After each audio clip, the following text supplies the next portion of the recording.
प्यारे विद्यार्थियों नमस्कार। स्वागत है आप सबका हमारे अपने YouTube चैनल जेके एजुकेशन पर। तो आज मैं फिर हाजिर हूँ एक नई क्लास के साथ में। तो आज मैं आपके लिए लेकर आया हूँ राजस्थान सामान्य ज्ञान से संबंधित टॉप 30 क्वेश्चन, जो कि क्लास बहुत ही महत्वपूर्ण आपके लिए रहने वाली है। तो क्लास को ज़्यादा से ज़्यादा आपको शेयर कर देना है, और यदि आप चैनल पर पहली बार है तो चैनल को सब्सक्राइब जरूर कर ले और बेल आइकन प्रेस कर ले, ताकि नेक्स्ट वीडियो का नोटिफिकेशन जल्दी से आपको मिल सके। तो बीएसटीसी 2024 और पीटीटी 2024 में जितने भी एग्जाम देने वाले हैं उनके लिए क्लास जो है बहुत ही कारगर रहने वाली है। तो क्लास को पूरा देखिएगा। यदि वीडियो पसंद आया तो लाइक जरूर करें। तो देखिए क्लास को शुरू करते हैं। तो देखिएगा यहाँ पर आपके सामने पहला प्रश्न आपसे पूछा गया है कि इनमें से किस दुर्ग को मयूरध्वजगढ़, कौन सा गढ़, मयूरध्वजगढ़ के नाम से जाना जाता है। भाई किसके नाम से जाना जाता है? मयूरध्वजगढ़ के नाम से जाना जाता है। क्या मेहरानगढ़ को जाना जाता है, चित्तौड़गढ़ को जाना जाता है, कुंभलगढ़ को जाना जाता है, या फिर सोनादुर्ग को जाना जाता है? पहले का उत्तर यहाँ पर क्या रहने वाला है, जल्दी से कमेंट कर दीजिएगा जल्दी से, कि इनमें से किस दुर्ग को मयूरध्वजगढ़ के नाम से जाना जाता है। तो मेहरानगढ़ को, ऑप्शन ए यहाँ पर राइट हो जाएगा। मेहरानगढ़ दुर्ग कहाँ पर है भाई? जोधपुर के अंदर आ जाता है। कहाँ पर आ जाता है मेहरानगढ़ दुर्ग? जोधपुर के अंदर आ जाता है। कौन सी पहाड़ी पर बना है? चिड़ियाटूक पहाड़ी पर ये आ जाता है मेहरानगढ़ दुर्ग, जिसको मयूरध्वजगढ़ के नाम से भी जाना जाता है, जोधपुर जिले के अंदर स्थित है। याद रखिएगा। चलिए आगे। यहाँ पर दूसरे प्रश्न का उत्तर यहाँ पर क्या होगा? दूसरे प्रश्न का उत्तर कमेंट करेंगे कि राजस्थान की स्थिति के आधार पर, किसकी स्थिति के आधार पर? राजस्थान की स्थिति के आधार पर कौन सा कथन यहाँ पर गलत है? पूछा गया है कि राजस्थान की स्थिति के आधार पर कौन सा कथन यहाँ पर गलत है।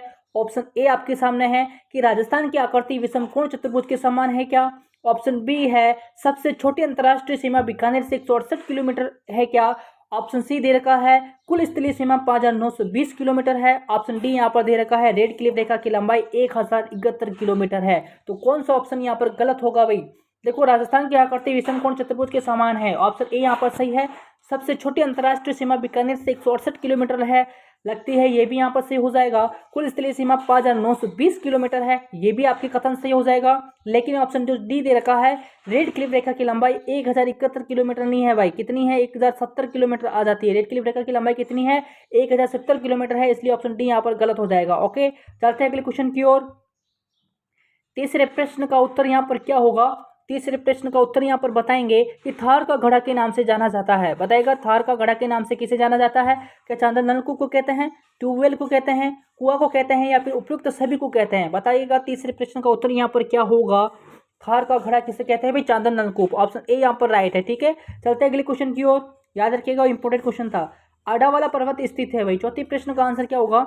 आडावाला पर्वत कहाँ पर आ जाएगा?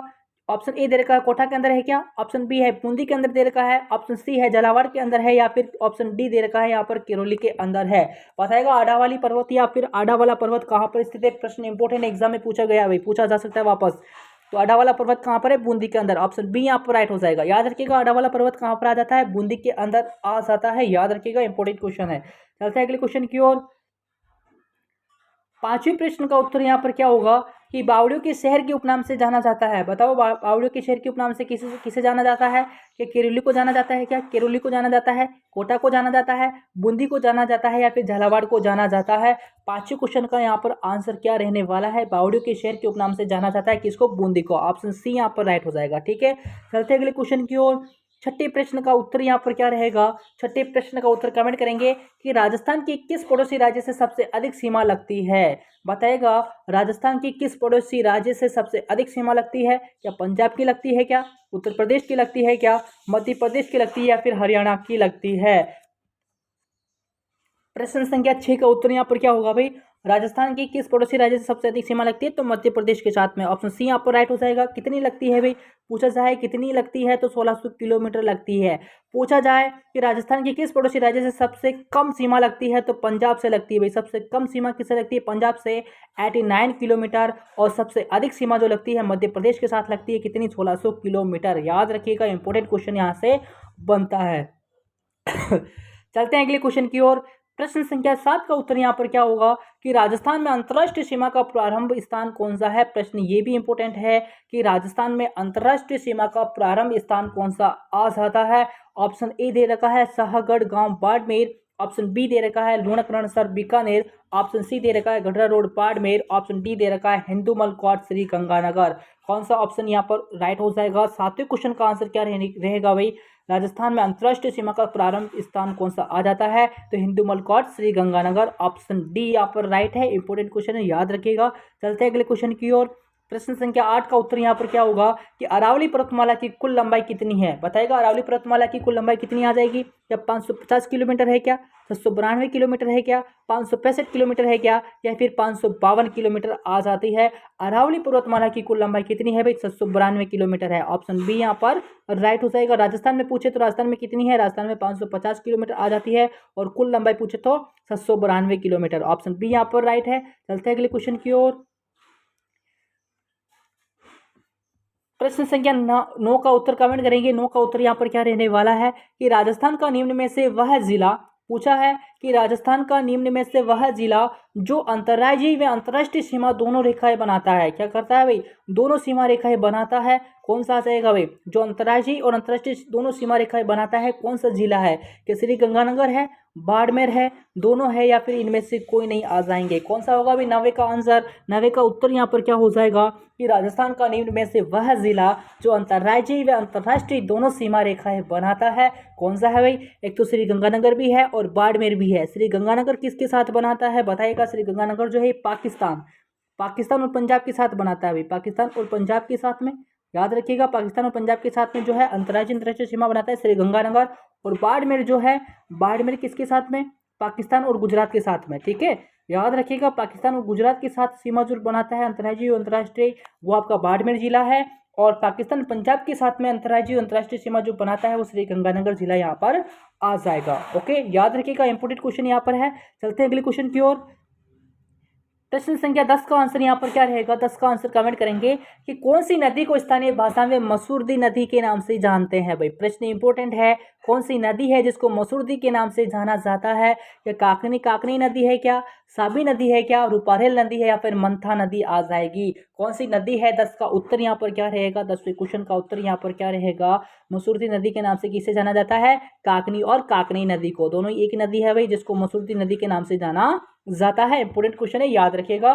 चलते हैं अगले क्वेश्चन की ओर। प्रश्न संख्या 11 का उत्तर यहाँ पर क्या रहेगा? 11 का उत्तर बता दीजिएगा कि पुष्कर झील में सफाई कार्य किस देश द्वारा हो रहा है? प्रश्न बार बार एग्जाम में पूछा गया है, वापस पूछा जा सकता है, याद रखिएगा। पुष्कर झील में सफाई कार्य किस देश के द्वारा हो रहा है? क्या अमेरिका के द्वारा होता है? जापान के द्वारा होता है क्या?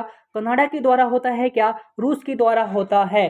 प्रश्न संख्या 11 का उत्तर यहाँ पर क्या रहेगा? तो किसके द्वारा भाई? कनाडा के द्वारा। ऑप्शन सी यहाँ पर राइट हो जाएगा। ध्यान रखिएगा, पुष्कर झील में सफाई कार्य कनाडा के द्वारा हो रहा है। ठीक है, तो ऑप्शन सी यहाँ पर राइट हो जाएगा। पुष्कर झील के यहाँ पर कितने घाट आ जाते हैं?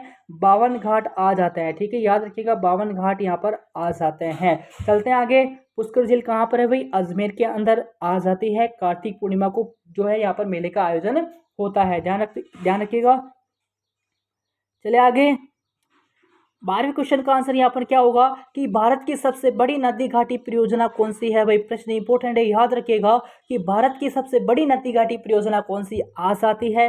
क्या चंबल है क्या? नर्मदा है, भाखड़ा नांगल है या फिर माही आ जाएगी? कौन सा आ जाएगा अभी? 12वें क्वेश्चन का उत्तर यहाँ पर कौन सा है? कौन सा होगा? भाखड़ा। ऑप्शन सी यहाँ पर राइट हो जाएगा। ठीक है, भारत की सबसे बड़ी नदी घाटी परियोजना कौन सी है? भाखड़ा नांगल। ठीक है, ऑप्शन सी यहाँ पर राइट है। चले आगे। 13 का आंसर यहाँ पर क्या होगा? 13 का आंसर कमेंट करेंगे कि राज्य में किस जिले में वर्षा वाले दिनों की संख्या सर्वाधिक होती है रे? बताएगा 13वें क्वेश्चन का आंसर कि राज्य में किस जिले में वर्षा वाले दिनों की संख्या सर्वाधिक होती है रे? क्या सिरोही के अंदर होती है क्या? झालावाड़ के अंदर होती है? उदयपुर के अंदर होती है? फिर चित्तौड़गढ़ के अंदर होती है मेरे भाई? 13 का आंसर यहाँ पर क्या रहेगा? कहाँ पर होती है? झालावाड़ के अंदर। तो ऑप्शन बी यहाँ पर राइट होगा। याद रखिएगा, राज्य में किस जिले में वर्षा वाले दिनों की संख्या सर्वाधिक है? तो ऑप्शन बी यहाँ पर राइट होगा। ठीक है, झालावाड़। चले आगे। प्रश्न संख्या 14 का उत्तर यहाँ पर क्या होगा? कमेंट करके जरूर बताएं कि अमृता देवी कृष्ण मृग अभ्यारण्य राजस्थान के किस जिले में स्थित है? अवश्य आपने पढ़ा होगा अमृता देवी के बारे में। अमृता देवी कृष्ण मृग अभ्यारण्य राजस्थान के किस जिले में स्थित है? जोधपुर के अंदर है क्या मेरे भाई? अजमेर के अंदर है क्या? पाली के अंदर है या फिर उदयपुर के अंदर आ जाता है? 14वें क्वेश्चन का उत्तर कमेंट कर दो जल्दी से। लड़ा है वो जल्दी से कमेंट कर दीजिए। कहाँ पर है भाई? जोधपुर के अंदर। ऑप्शन ए यहाँ पर राइट हो जाएगा। चलते हैं अगले क्वेश्चन की ओर। प्रश्न संख्या 15 का आंसर यहाँ पर क्या होगा कि थार के मरुस्थल में मिलने वाली उपयोगी घास कौन सी है? घास से संबंधित आपसे प्रश्न इंपॉर्टेंट है भाई, कहाँ से आ जाता है, कहाँ से आया है भाई? थार के मरुस्थल में मिलने वाली उपयोगी घास कौन सी आ जाएगी? क्या दूब है, क्या बांस है, क्या सेवण है, या फिर महुआ है? कौन सा होगा भाई 15 का उत्तर? 15 का उत्तर कमेंट करके जरूर बता दीजिए कि थार के मरुस्थल में मिलने वाली उपयोगी घास कौन सी है? तो सेवण। ऑप्शन सी यहाँ पर राइट हो जाएगा। चले आगे, चलिए 16 का आंसर यहाँ पर क्या होगा? 16 का उत्तर कमेंट करेंगे कि दर्रा वन्यजीव अभयारण्य किस जिले में स्थित है? बताइएगा दर्रा वन्यजीव अभयारण्य किस जिले के अंदर आ जाता है? या बूंदी के अंदर है, किरोली के अंदर है, कोटा के अंदर है, या फिर अजमेर के अंदर है? जल्दी से उत्तर कर दीजिए मेरे भाई बहन। कहाँ पर आ जाएगा भाई? कोटा के अंदर। दर्रा वन्यजीव अभयारण्य कहाँ पर है भाई? कोटा के अंदर आ जाता है। इंपोर्टेंट क्वेश्चन है। चले आगे, 17 का आंसर यहाँ पर क्या होगा? भेष अनुसंधान एवं प्रजनन केंद्र कहाँ पर है भाई? बताइएगा भेष अनुसंधान एवं प्रजनन केंद्र कहाँ पर स्थित है? ऑप्शन ए दे रखा है वल्लभनगर उदयपुर के अंदर है क्या? ऑप्शन बी दे रखा है सेवर भरतपुर के अंदर है क्या? ऑप्शन सी दे रखा है जेठाना अजमेर, और या फिर डी दे रखा उपयुक्त सभी। कहाँ पर है भाई? भेष अनुसंधान एवं प्रजनन केंद्र कहाँ पर है? वल्लभनगर उदयपुर के अंदर। तो ऑप्शन ए यहाँ पर राइट है। चलते हैं अगले क्वेश्चन की ओर। 18 का आंसर यहाँ पर क्या होगा? 18 का उत्तर क्या रहने वाला है कि निम्न में से कौन सी एक भेड़ की नस्ल नहीं है? बताइएगा निम्न में से कौन सी एक भेड़ की नस्ल नहीं है? कौन सी नहीं है? चनोथर नहीं है क्या? मगरा नहीं है, नाली नहीं है, या फिर पर्वतसर नहीं है? कौन सा ऑप्शन यहाँ पर राइट हो जाएगा? 18 का आंसर यहाँ पर क्या रहने वाला है? तो ऑप्शन डी यहाँ पर राइट हो जाएगा भाई। ठीक है, पर्वतसर पर्वतसर किसकी नस्ल है? बकरी की नस्ल है, याद रखिएगा। ठीक है, इंपोर्टेंट क्वेश्चन यहाँ से आ जाता है। एक या दो प्रश्न आपसे पशुओं से पूछा जाना है। ठीक है, आसानी से पढ़ के जाइएगा। चलते हैं अगले क्वेश्चन की ओर। 19 का आंसर क्या रहेगा भाई? 19वां प्रश्न जो है बहुत ही इंपोर्टेंट है। रखत क्या है? बताएगा रखत क्या है? कुछ समय के लिए बिना बुआई छोड़ी गई भूमि है क्या? क्या इसको रखत कहेंगे? स्त्रियों का आभूषण है क्या? क्या आभूषण को रखत कहेंगे? पुरुषों का आभूषण है क्या? कि इसको रखत कहेंगे, या फिर उपयुक्त सभी को रखत कहेंगे भाई? 19 का आंसर यहाँ पर क्या होगा? रखत क्या है? तो देखिएगा सामान्य भाषा में कुछ समय के लिए बिना बुआई छोड़ी गई भूमि को ही क्या कहते हैं भाई? रखत कहते हैं। तो ऑप्शन ए यहाँ पर राइट हो जाएगा। याद रखिएगा रखत क्या है? कुछ समय के लिए बिना बुआई छोड़ी गई भूमि को क्या कहेंगे भाई? रखत कहेंगे। ठीक है, चलते आगे। 20 का आंसर यहाँ पर क्या रहेगा? मल्लीनाथ पशु मेला कहाँ बढ़ता है भाई? 20 का आंसर क्या रहेगा? मल्लीनाथ पशु मेला कहाँ पर बढ़ता है? क्या झालरापाटन झालावाड़ के अंदर बढ़ता है क्या? किरोली के अंदर बढ़ता है, बाड़मेर के अंदर बढ़ता है, या फिर जोधपुर के अंदर बढ़ता है? कहाँ पर बढ़ता है भाई? 20 का आंसर यहाँ पर क्या हो रहने वाला है कि मल्लीनाथ पशु मेला कहाँ पर बढ़ता है? तो बाड़मेर के अंदर। कौन सा स्थान आ जाएगा भाई बाड़मेर में? तिलवाड़ा।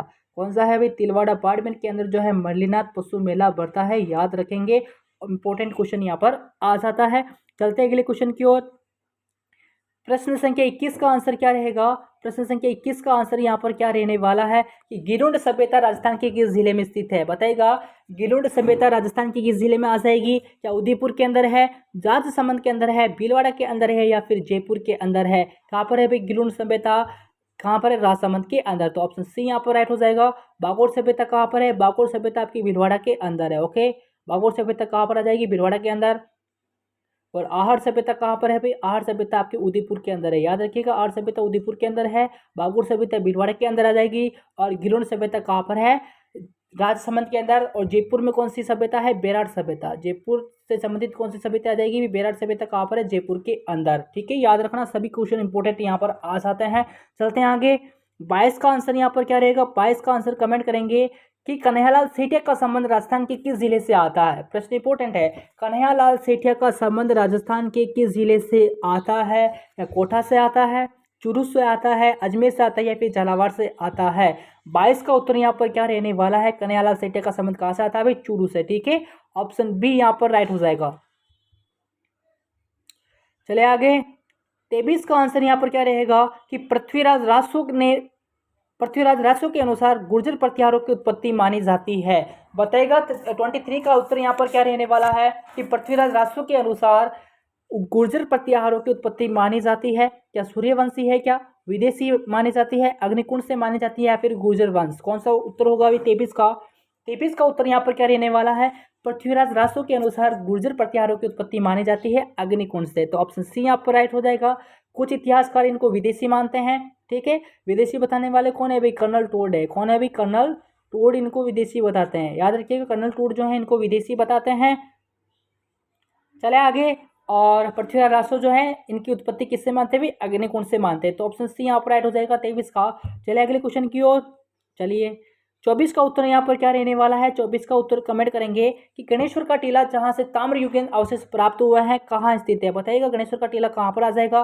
क्या उदयपुर के अंदर है, क्या सीकर के अंदर है, भरतपुर के अंदर है या फिर बीकानेर के अंदर है? प्रश्न संख्या 24 का उत्तर यहाँ पर क्या हो जाएगा? गणेश का टीला कहाँ पर आ जाता है? सीकर के अंदर। ऑप्शन बी यहाँ पर राइट है। चलते हैं अगले क्वेश्चन की ओर।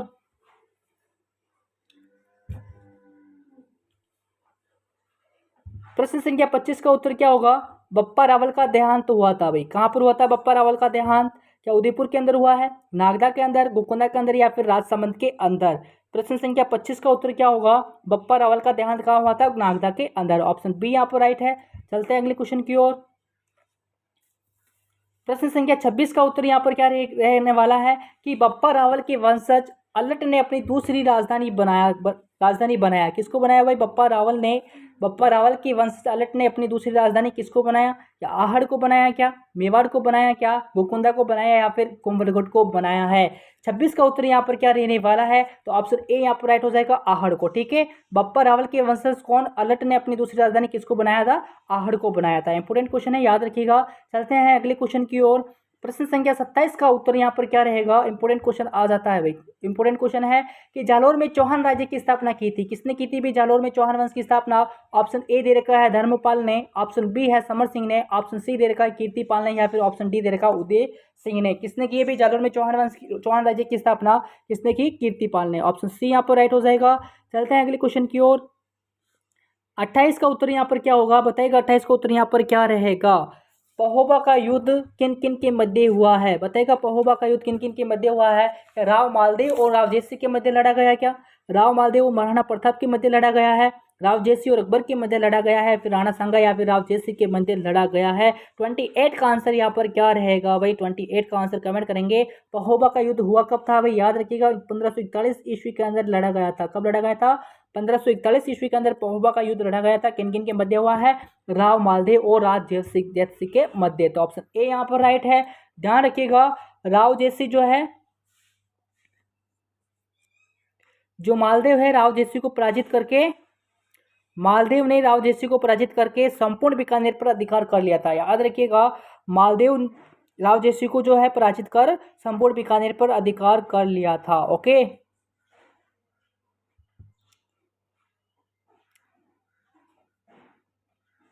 तो राव मालदेव ने राव जयसिंह को पराजित करके संपूर्ण बीकानेर पर अधिकार कर लिया था। चलते आगे। याद रखिएगा पहोबा का युद्ध 1541 के अंदर हुआ है। ऑप्शन ए यहाँ पर राइट हो जाएगा।